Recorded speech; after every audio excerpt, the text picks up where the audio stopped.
Good day, lords and ladies, and welcome to a Cornish first look at Interference Dead Air, a game coming out on the 2nd of February, done by a small dev team called Fear of Corn and published by V Publishing. Interference Dead Air is a immersive immersive simulation game that has horror and thriller aspects all wrapped up in a 1980s aesthetic. I've played through the game. It is designed for multiple playthroughs with multiple different endings and different things you can do. It reminds me a lot of Firewatch, though in my honest opinion, this game is what I wished Firewatch had been.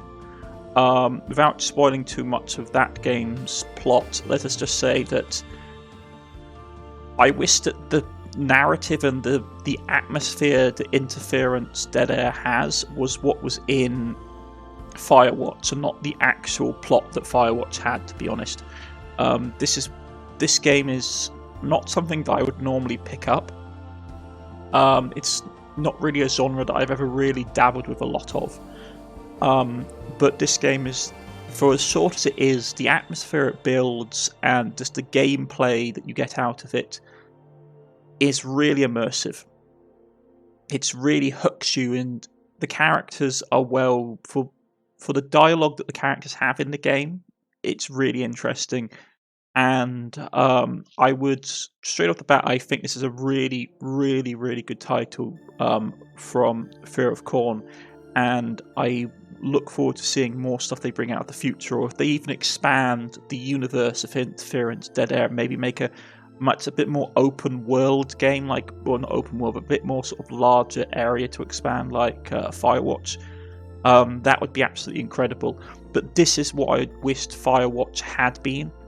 Rather than what it turned out to be. But this is a really good game. I won't spend much more time talking about here. We'll dive in a second. First things first, let's look at the settings. You have your standard display here, windowed, board list, full screen. Then you have like your resolutions, brightness, all that kind of stuff. One thing, like quality of your videos, you can press it to edit, motion blur, VSync. One thing I will say, the resolutions are slightly limited. They don't have any 1360 resolution up here, so basically you're stuck between 1200s. It's one of these things where, personally, I'd like to see 1360 by 380 or something around there put in as well, but that's just me. Besides that, good setup for audio, sounds, microphone, free mode also is very nice to see. Gameplay, this is one thing I will also mention. There is a lot of flashing lights in this game. So if you suffer, the game even puts up on the beginning, it puts up an epilepsy warning. But you can fiddle with here to make it pulsating rather than flashing, so it's a degree mitigates some of the issues, but even so, if you do have problems, I would recommend being aware of that this game does have flashing lights. You can also turn off head bobbing strength, all this kind of thing, subtitles. I would recommend that you have subtitles, because a lot of things happen at once, and we'll get into that in a moment. Then you have inputs, mouse sensitivity, circle sensitivity, all that kind of thing. How you control it. You can also set up inputs. You can change the mouse keys, which there aren't a lot of them, to be honest, but I will also say that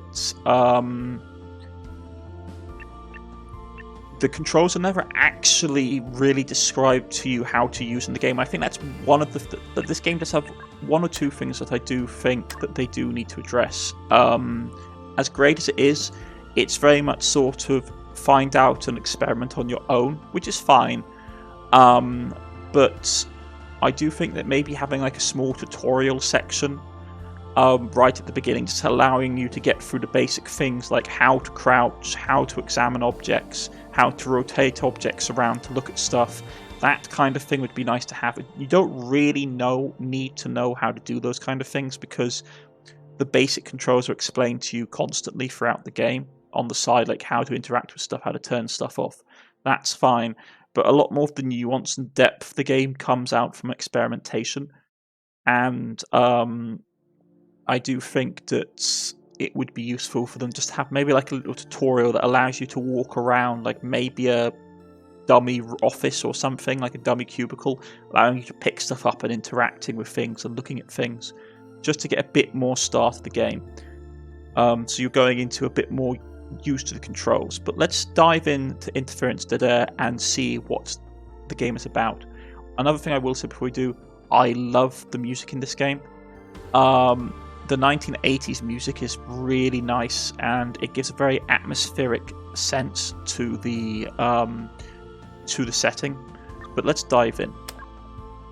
Also, I sort of got to mention, this game does have only a single save file, which is an autosave file.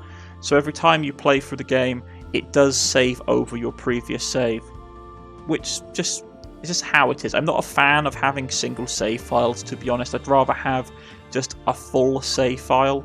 Like, I would either have like 1 or 2 or 3 save files. I don't like singles, but that comes from my habit of being a YouTuber and liking to have backup save data files in case of issues. But that's just how it is.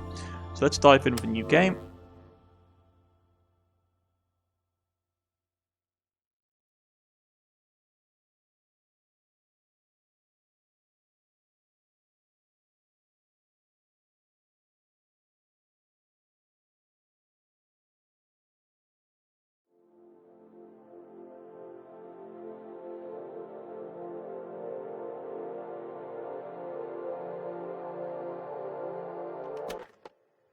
Hey, it's Valerie. Duh. Guess you closed up shop early. I suppose you need all the time you can get to pack the 1 toothbrush and 3 pairs of socks you've been able to fit in your cabin out there in Nowheresville, Alaska. Wow, I can't believe we're gonna be townmates again. Workmates. Movie night mates. I don't know what to say, you know? I'm stoked. I'll admit it, and you should be too. It is beautiful out here in, Nowheresville, Arizona. Seriously though, there is a sense of infinite possibility in the landscape, some serious inspiration for your script, right? Call me corny, but you'll see what I mean when you get here. Anyway, let me know what I can do to smooth out your arrival, okay? HR was still a bit concerned that you've never worked a security booth before, but I squared everything away, and you're set to start in the new year as planned. At the very least, I trust you to keep us safe. Alright, I'll shut up now. Last night's experiment was an all-nighter, so I should probably get some sleep. Love you. See you soon.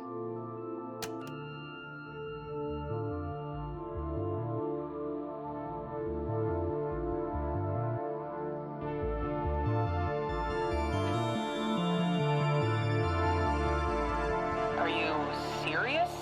You've been with the Barclay Institute for what, 3 months, and that's it? See you later? When were you planning on telling me? Well, welcome to Interference Dead Air. So, it has a time delay on the dialogue, so you basically can look over. And so let's just quickly get through this. So we go, sorry, I didn't know what I should tell you. Any time would have been better than right now. Alright, cool. So, now on top of the critical experiment we're about to conduct, I have to worry about you abandoning ship. And thanks for breaking the news from all the way out there in your cozy guard booth while we're at work, instead of telling me to my face.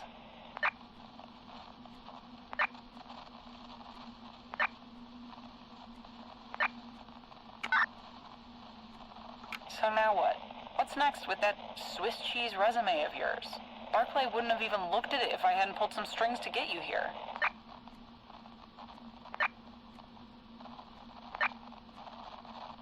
So let's just quickly power through this. Let's just get this out of the way. Another bridge with yet another employer is not what's best. What are you gonna do? Go back to New York? The days of crashing on our friends' couches are over. I mean, Ben just had a kid, for God's sake. And who's gonna put in a good word for you? Your boss here sure as hell won't, or the last 3 employers you abandoned.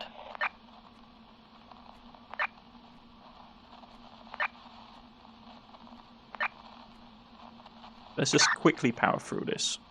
I hear what you're saying, but you've got to start thinking of them more as stepping stones. You start with something small and you build up. What about your script? You wanted space to work on it? Well, here you go.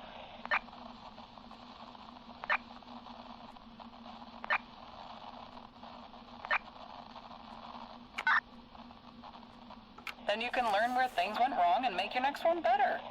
Being so afraid of failure that you never try is the only way to guarantee you'll never be successful. I have to get back to work. Can you please think about this some more?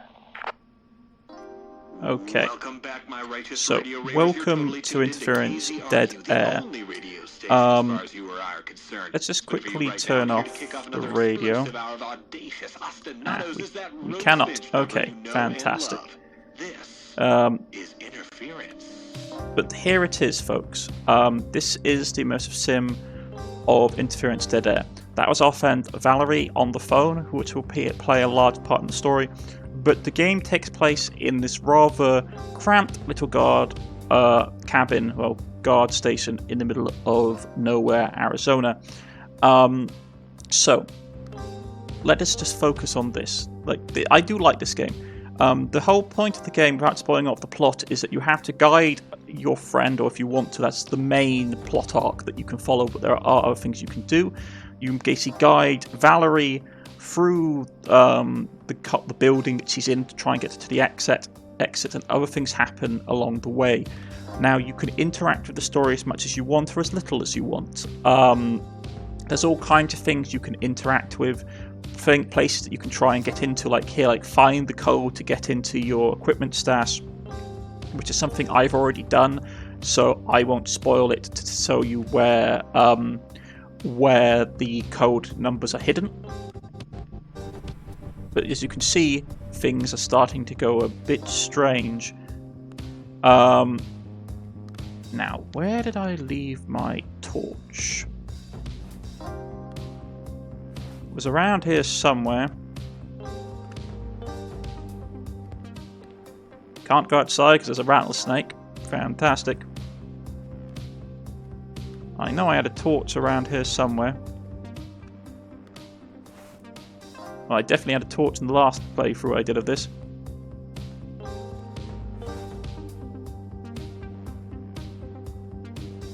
Where did I put it? Is it down here? Buenos noches, boobies. Anyone hear anything from Spencer? He's clocked in, but I can't get a hold of him. And we've got lights out over in Sector 5. Ah, yes. Rotten banana. April Fools. Hey, Jen Perry here. I haven't heard a peep, my friend. I can handle the reroute. You need me to go see what's up with him? Over.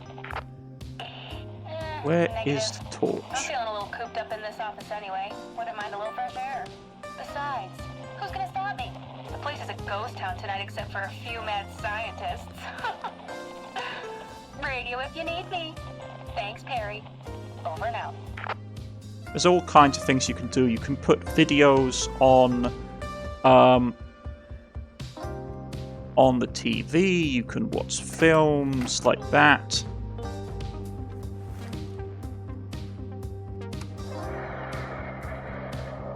All kinds of things you can do.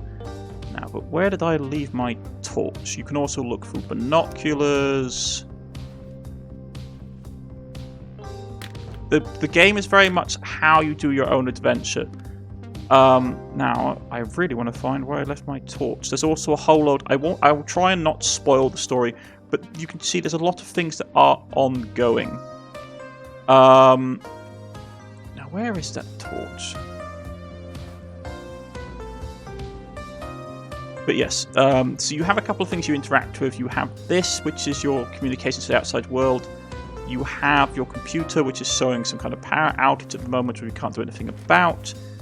And several other mechanics. I'm trying to be as non-spoilerific with the story as I possibly can be, because the story is actually really good. It's one of the main things I really like about this is the story. So I'm just trying to be a little bit keeping everything on the down quite about what is going on. I cannot find a blasted torch. was here a while ago. I knew it was here a while ago. I just can't find it. But yes. Batteries. Booth B, this is security booth A. Come in. Over. Radio. Here's booth B. Hey, come friend. over. This is Perry Good over in booth A. You're... right? Over.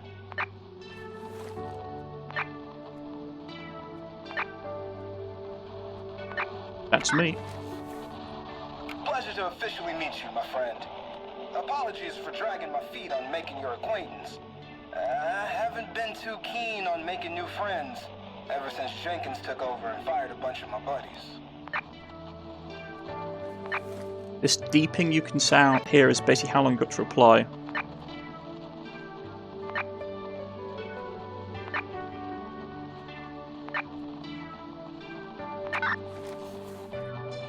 At Barclay? 10 years? Damn. Been out here in the desert for more than that, though. Moved here with my folks from Chicago when I was about 15. Been down here ever since. I like putting down roots. That's stability, you know? Didn't think much would grow out here, but then I met my wife, had a kid. It's home.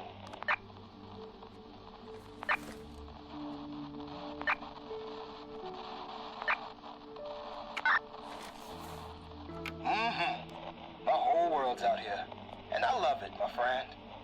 Anywho, I could talk until your dang ears fall off, but duty calls. You might have heard, but Spencer over in booth C is MIA, and Jen from the central office is giving him the old welfare check. Can you do me a solid? These power fluctuations knocked loose another sector, and my authorization code's not coming through. I'm gonna walk you through how to authorize a power reroute, if that's cool with you. Once I unlock your terminal, just follow the prompts on the screen and enter the code you get from that annoying phone dude. If your phone rings, that is. You ready, my friend?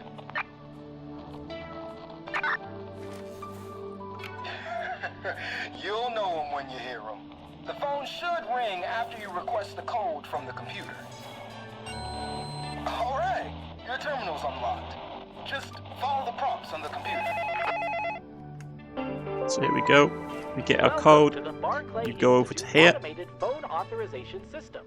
Your authorization code for Booth B power reroute is 1 0 5 3. If you did not request, and that's how you basically get your power grid to work back in order, which will be important for the plot. Very important for the plot. Sweet. Thanks, my friend. I owe you one.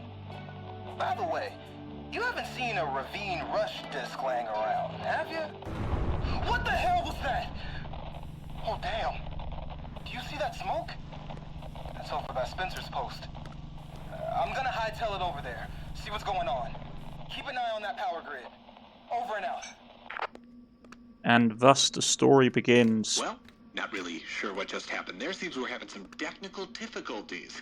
Pardon our dust. We'll get cracking on fixing that flow so you can sit down. And weird things begin to happen. Let's check our cameras. No one at the gates. There is a torch. I'm trying to find it because I had a torch that was really useful because it abated my nerves when some really nasty stuff was happening the last time I played.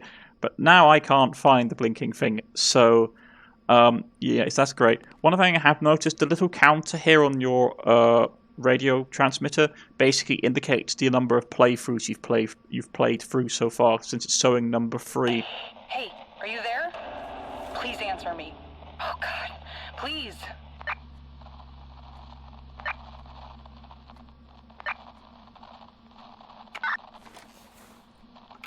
Thank God you're there. Wait, something exploded? And you're okay?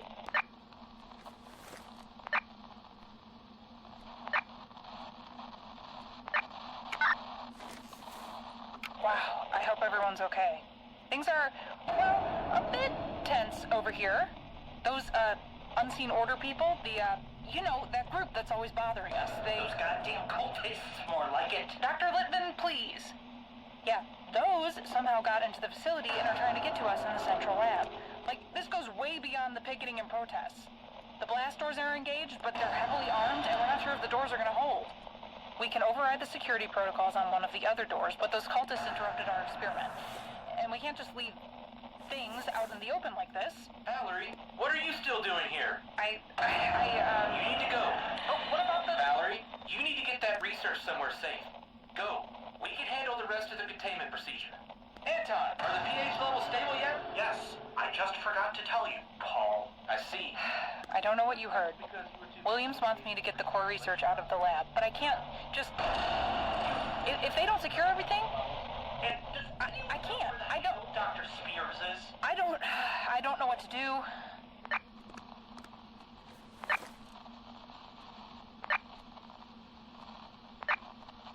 Let's just get him to go. But yeah. Shit. I guess. But this is the thing. I think You're right. Valerie, go! Indeed.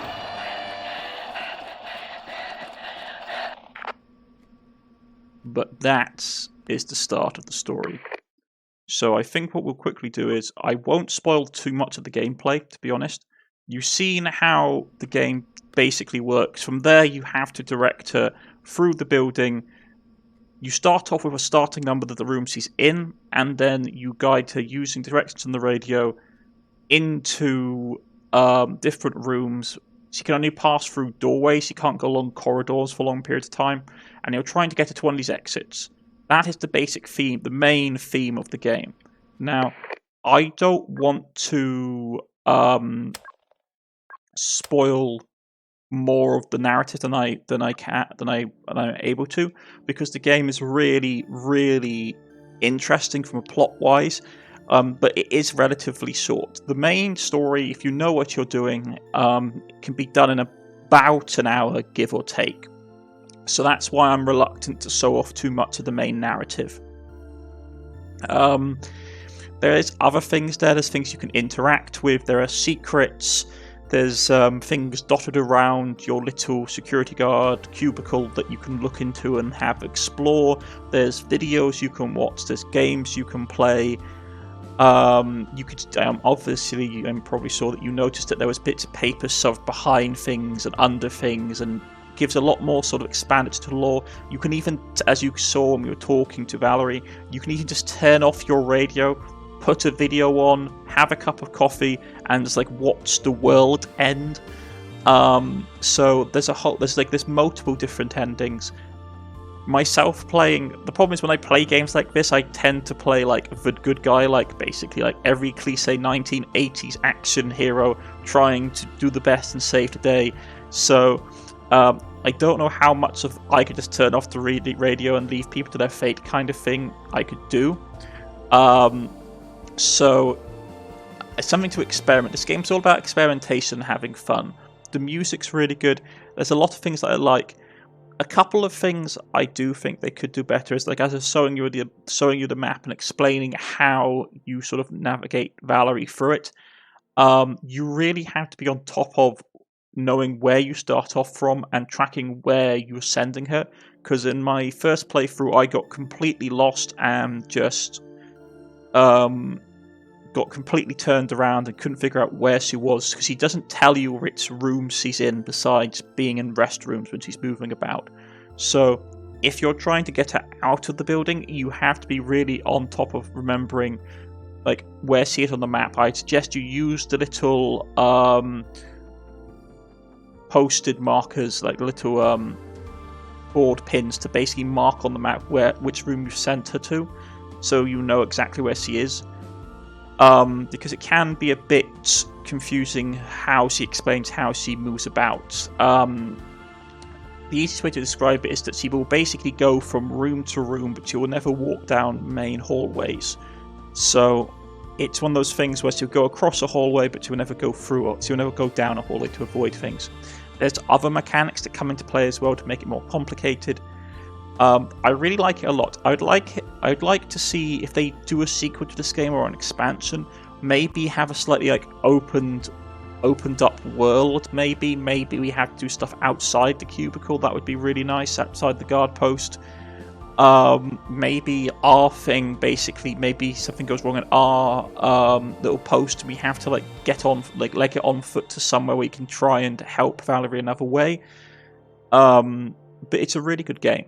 I know I haven't sold off much, but because the game, from what I've played, can be relatively quickly run through, because it's expected for you to play multiple times through to get the different endings. I don't want to show too much of the plot off.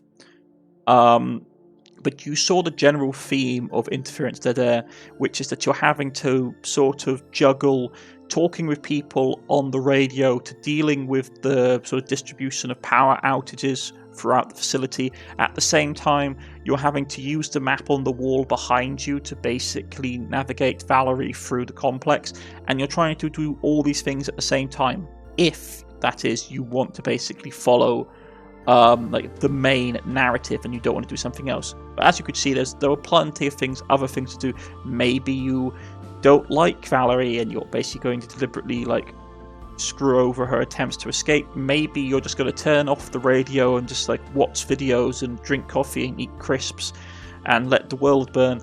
But Interference Dead Air is a really, really good little game. It's out on the 2nd of February, which I believe is this coming Thursday. This video is going up on Tuesday. So, would I recommend this game to play? Yes. It's a really good little game.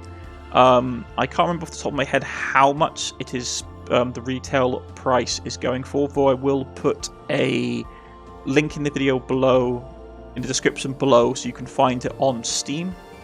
But it's well worth your time to have a look at if you like this kind of thing. As I said, I really liked the atmosphere of this game, and I wish this was the kind of atmosphere that Firewatch had. I know, because Firewatch is a game that I really wanted to like, but unfortunately their narrative direction that they took really sort of frustrated me through it towards the end. I think this premise would have been such a cool premise to have in a game like Firewatch, like the immersive sim. This is why I like Interference Dead Air so much, because it's like, yes, this is what I want. I want this creeping horror. I want this like existential dread. I just think it's such a good little game, and it's well worth your times to go and have and check out. I've been Cornish-knight. This has been Interference Dead Air, and I shall see you all again next time. Good night.